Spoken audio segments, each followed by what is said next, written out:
So hey guys, in today's video we're actually going to look at something very interesting. We're going to look at why sine of x is unique, but not in the conventional way that you've seen before. In this video we're actually going to look at a way that sine of x is unique due to the properties of functions and why you can never have the function fitting the same exact properties. So watch till the end because I can assure you you have never seen this method before. So, well, what is sine of x? Now it's this periodic function right here which goes like a wave, right? You see it goes up and then down just like a normal wave, and it's used to model a lot of different things. So you can see the maximum is always at 1 and the minimum is always at -1. These are properties you may already have learned in school. But why do we really use sine of x a lot? Well, that's because sine of x can model some pretty interesting stuff. I mean, look at this blue graph. It's so complex.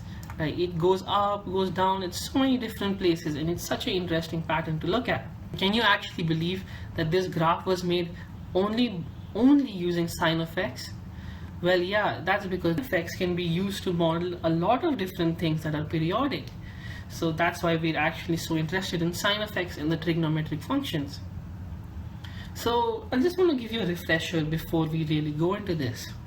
So sine, cos and tan x are the basic sine functions. Some people consider tan of x, some people don't. I just wrote that just in case. So when you take the derivative of sine of x, you get cos of x, right? You just go from sine and then you get the cos here. And if you take the derivative of cos of x, you just get minus sine x. Make sure to remember the negative sine x because this is something really important. So now why am I saying it's unique? Well, consider two different functions, f of x and g of x, as we defined here. I'm going to tell you a few properties that only sine and cos of x actually show. Taking the derivative from the previous slide, we get this. So now look at this. It's quite an interesting closed form, and this is the property we're going to look at.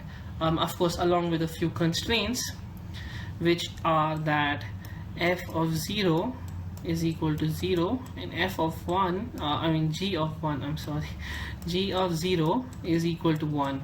So these are the two properties we are going to add on to these, and I'll show you that sine and cos of x are the only two functions that can satisfy all four of these properties.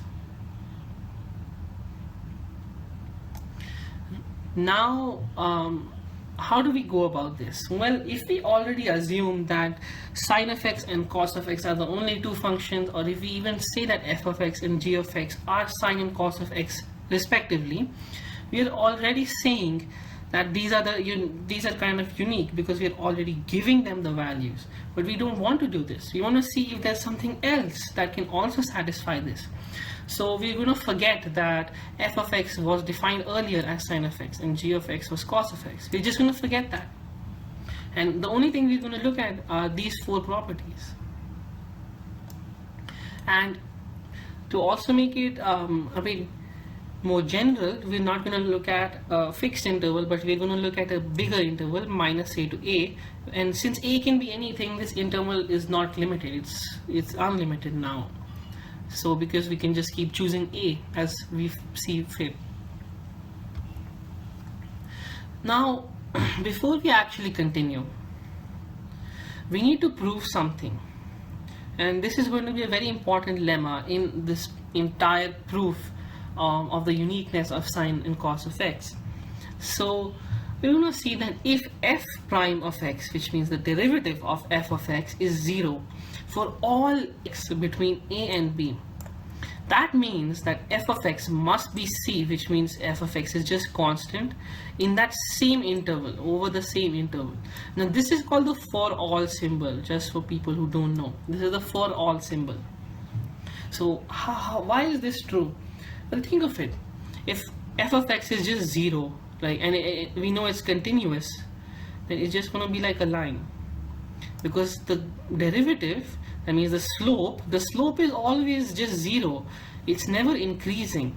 So we don't expect to see something like this. because now if you see, the slope is actually more than 0. There's an angle here. If we have a line that's supposed to only have a derivative that's 0, it means it can never rise like this. So it has to just be a constant line. Now I'm not going to prove it here, but the more formal proof of this is using the mean value theorem. Mean value theorem, there says that there is a point C in an interval x1 and x2. So x1 and x2, again, we're just considering something general here. This is just the mean value theorem. And it says that f prime of C is equal to f of x2 minus f of x1 upon x2 minus x1. What this basically means is, let's just draw some graph like something like this, okay? And now we're going to connect the 2 points at the end like this. Now if you know the formula of a slope, just the general slope of a line is the rise over the run. So the rise over here is f of x1 and f of x2, and this is x2 here and this is x1 here. So this is just the slope of this line connecting the two endpoints. What this basically is saying, that there will be at least one point for a continuous function, that is in this interval. Continuous means there's no jumps, like it just doesn't go like that. Yeah, so just continuing there, it means that there will be at least one point that such that the tangent at that point, just like taking the tangent like this, is actually parallel to the line connecting the two endpoints like that. And as you can see, there are a few in this particular graph, like this and like this. So that's what the mean value theorem actually means. But since we're considering that f prime of x is 0 for all x in a to b, that means this f of c, this must be 0. So we can actually just remove this, and then we get the following equation, which we can just solve by taking this to this side, and we get f of x2 is equal to f of x1. So that just means that this is happening for every single x1 and x2. So it means that every single x1 is equal to every single x2 in this whole interval, which means they are all the same value. That just proves this statement right here. Now we're going to also confirm a property. So we're going to see that f of x squared plus g of x squared equals to 1, and this is true in the case of sine and cos x, because you may know already that sine squared x plus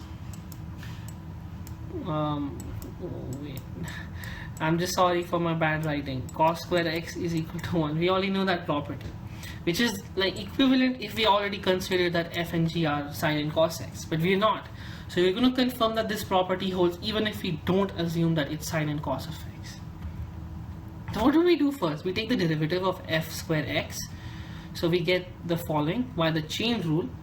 So I'm not going to again go into that, but this is just the chain rule. Now I already wrote the properties down here. So f prime of x is equal to g of x, so we can plug that in here, and we get 2g of x plus into 2f of x. Now we repeat the same thing with g square of x. This time we get g prime of x, for which we substitute this is supposed to be minus f of x. Okay, that was a mistake. So we substitute that here, and we get minus 2g of x into f of x. I think that mistake has propagated. So now you may actually notice that both of these things, both of the derivatives in fact add up to 0. When you add them, they're 0. So now we consider a different function. We just say that we just write this function as f squared x plus g squared x, and we know that the derivative of this entire function is just 0 from the previous slide. So we can actually just say that f squared x plus g squared x is equal to c by the lemma that we had proven.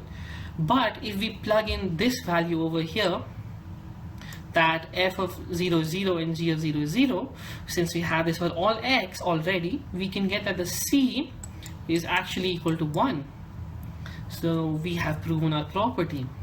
Now let's get down to business. Now we know a few properties, and now the point of our entire prove is to prove that there is no other function that can do this. So how do we do this? Well, we set up a contradiction. We say that let's assume there are two other functions in a pair, f of x and g of x, which have the same properties. Now we have to prove that f of x and g of x are the same as the small f and small g of x. So how do we do this? Well, we already know that f of x and g of x have that same property. I'm just not writing x anymore because then it's just too tedious. I just wanted you guys to know that.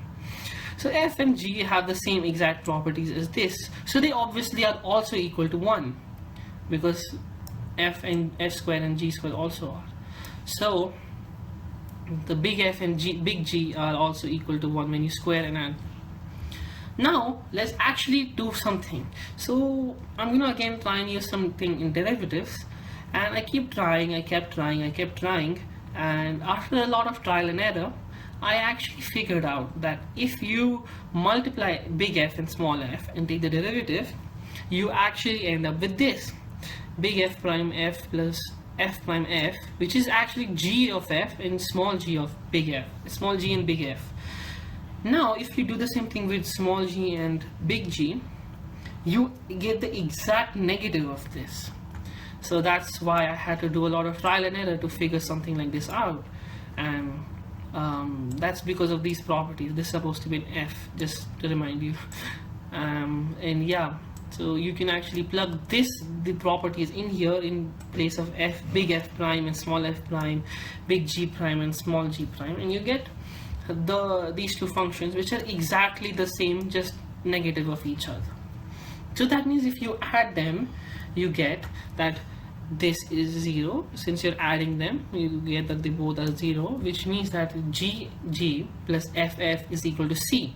Now again we can use this the last property and say that after we put x equals to 0, we actually get that ff is equal to 0 and gg is 1. So we get that this c is actually equal to 1. Now how do we combine all of this? Well, I'm actually going to show you an interesting technique. First, what we do is we multiply both of these by 2, and we multiply this by 2, that is, and this side by 2, and we add these two together. So once we add this together like this, and then we can now, since I had multiplied this by 2 on both sides, I'm actually just going to substitute that 2 is equal to this, 2gg plus ff. Now you may notice something right now, that is from the properties of the square being a minus b whole square is equal to a square plus b square minus 2ab. Now how do I use this? Well, you can actually take this on that side, on the other side, and you can apply this square formula, and you'll notice that this pattern is the exact same as what you obtain on the other side.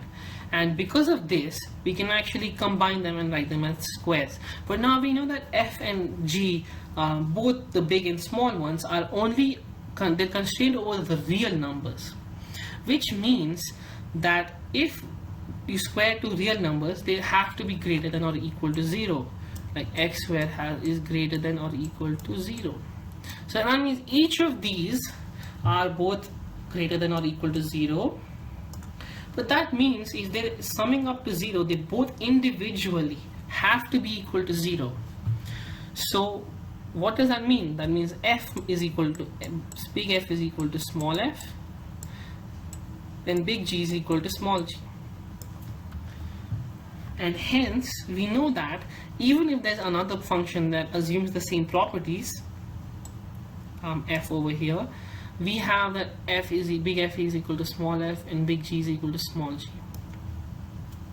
So that means that other functions that assume the same properties have to be the same as small f and small g. Now we just put sine of x back in, and since we already know that small x and small g were sine and cos of x respectively at the beginning, and once we put them back here, we realize that there is no other function that has this interesting property of its derivatives that we had shown at the beginning, in this slide over here, right here, this property and the constraint. So that means that sine of x and cos of x are indeed unique.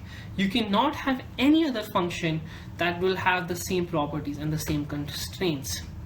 Even if we assume something like this was not equal to 1 but this was equal to b, we'll still have something like this, and that would still just be the same as b sine of x and b cos of x, which still means that b sine of x and b cos of x are unique.